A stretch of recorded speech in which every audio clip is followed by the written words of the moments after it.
year is 24 AD.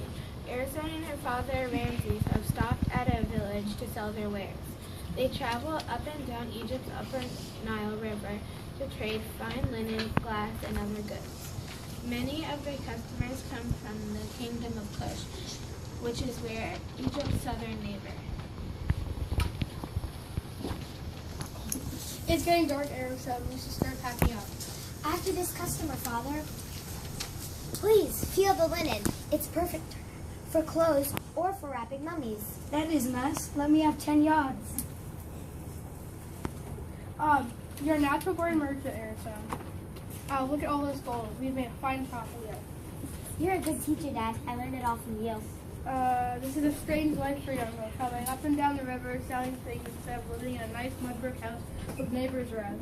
I hope you're on with things I'm doing to life. She wants us together. I know that.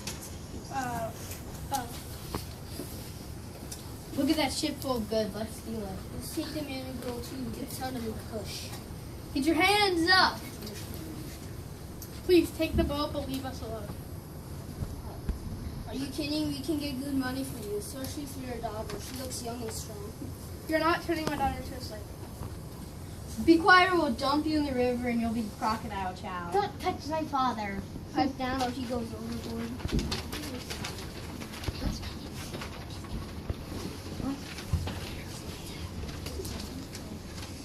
The raiders sell Ariston and her father to a slave trader going to Maori, the capital of Kush. As the traders marched their captives south, they traveled through the harsh desert. Then they passed the grasslands where people are herding cattle. Approaching Mer, they see large fields of barley, animal-powered water wheel pumps into irrigated ditches and woodlands. Suddenly, Eros sees a strange-looking mountain. That's the strangest mountain I've ever seen. It's not the Sly Keep. It's where they put the material left over from making iron. You can see the mine over there. Egypt doesn't have iron ore like Kush does. Slaves work in the mines digging out the ore to make into iron and to make into weapons. They don't last long in the mines. You better hope you don't get sold to work there. Arizona, they're going to sell us in the slave market and they aren't going to sell us. I can't be separated from you. Don't dry your tears, look strong and confident. You have the best chance to be sold in a desirable position. You know, the language of Kush, the Romans, and the Egyptians, you're strong and fit too. I bet the palace will take you. What about my father? He's well educated too. If you're so smart, then you tell him to keep quiet. Ariston becomes a slave in the royal palace of Morel. Ramses is separated from his daughter at the slave auction. Ariston has no idea where her father has been taken. One day, she and another enslaved girl, Pays, are ordered to kill flies in a pot with giraffe skin tail fly swatters. Hold a spotter like this. Got one. I missed. Try again. Don't look at this.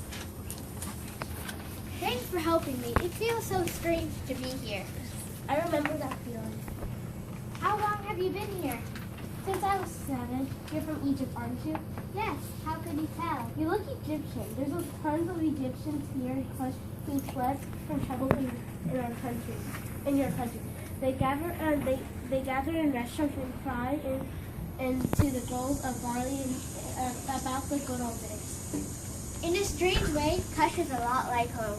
It should be, considering it's Egypt's shadows for thousands of years. What happened to you? Why are you a slave in your own country? I'm not a Kushite. Many different people live in the vast savannas around Kush. Many people are in the land. We gaze to herds around cattle in grasslands east of Morel. And when we're thirsty, we drink cow's milk or gave them a kind of drink as well. When we're thirsty, we ate cheese. We made cheese from their cream, and then our cattle got sick and died. My family had sold me into slavery and hated it. I'm lucky to be in this place. I don't feel lucky to be here. Believe me, we are lucky. Enough barley, milk, and cheese to eat, decent clothes to wear, a safe place to sleep. Besides, there's so many slaves here that we don't have it very hard. Living in a palace has of other benefits too. Nice what? Hardly anybody notices us, but we can notice everything, like being a Christian. For example, bow down in the floor. That was Candace, the queen. The queen? Yes, the best queen in the world. Adamarians isn't even the queen of your people. She's enslaved you and you call her your queen? Yes, Candace Arrhenius is tough. I like that. You'll grow to admire her too. Our queen Cleopatra is the best queen. Why do you think so well of her? Cleopatra kept the Romans from taking over Egypt for as long as she lived. She and the Roman leader Mark Antony stood together and fought the Romans and almost beat them too. She lost the gamble, but she was tough. And she was slim and beautiful. Slim and beautiful? Who wants a scrawny queen? We like our queens to have some meat of them. What's the point of being rich if you don't look like you have enough food to eat? Speaking of food, I'm starving. I'd give anything to have a bowl of dates right now. You better keep your mind on swatting flies. In the next year, Ariston and Paige travel to different parts of the empire as they serve their queen. They go to the lions' temples where they see live lions in cages. At Napata, the ancient capital of Kush, the girls see the tall, narrow pyramids of kings and queens. They visit the grounds where war elephants are trained to fight in battles. Then one afternoon, while Ariston and Paige are fanning candidate Americus with palm bonds, a government minister arrives with the news. Your Majesty, the Roman governor Gaius Petrosius is leaving his headquarters in Elephantine, Egypt, to put down the rebellion in Arabia. Then this is the perfect time to attack the Romans. They can't force us to pay them taxes because they captured Egypt. They are extremely greedy. They don't like us raiding Egypt's borders. That's too bad. Romans might be good for trade. I'll decide whether to do my business with the Romans or not, after I defeat them. Summon my son Achnid and my generals. The queen and her son led an attack against a Roman fort across the Egyptian border. Although the Kushite win the battle, it was at a cost to the queen. It's true, I heard Achnid's dad say that candidate has lost the sight in one eye. I have to admit that she's a brave woman. She stood out there in front leading the soldiers. The candidate would never ask a soldier to do something she wouldn't do herself. She's lucky she was only wounded and not killed. Quick, bow down. My people will never pay taxes to you, Augustus Caesar. Achnid, bring your sword. What is it about the head of the Romans who said? Cut off the statue's head. I want to send a message to the Romans. This is what I'll do to the real emperor if he tries to rule Kush. I'll throw the head into the Nile and... No, we'll take the emperor's head back to Kush with us. I'm going to bury it. The Romans will never find it.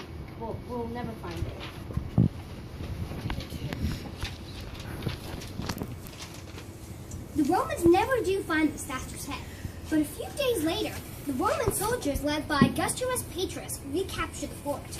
Anorius and the Kushite soldiers would retreat to Kush. Then both sides agreed to a 3-day truce, which is soon broken. Candidate Amaris and her troops face the Romans at the Kushite city of Permis.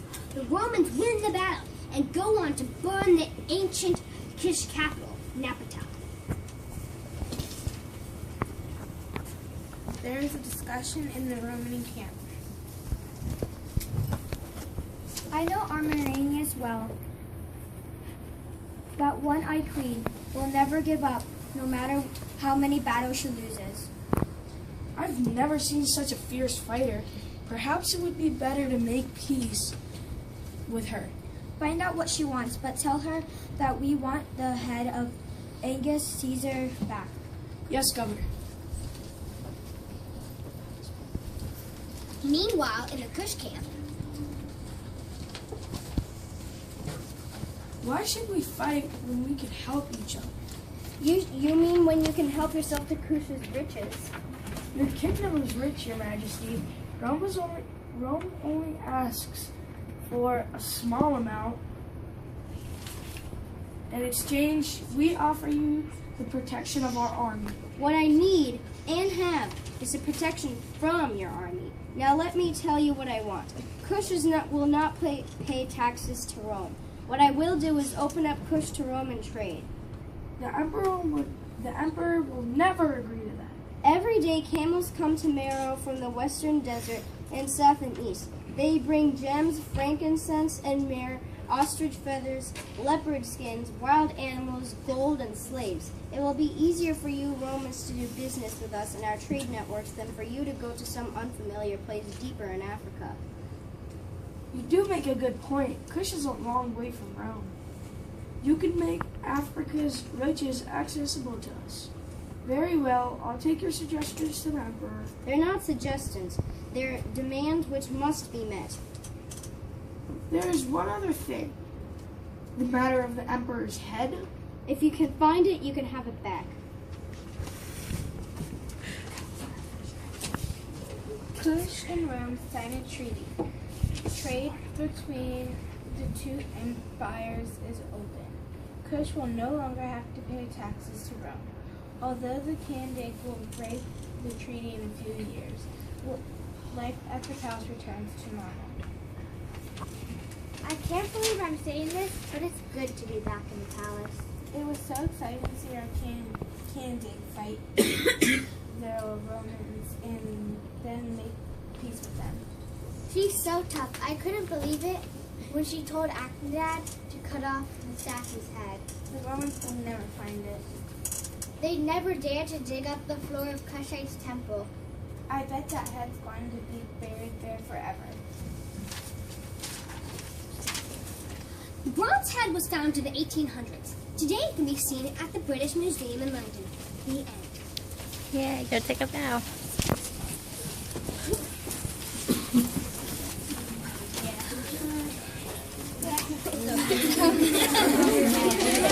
Yay! Give them a round of applause, guys.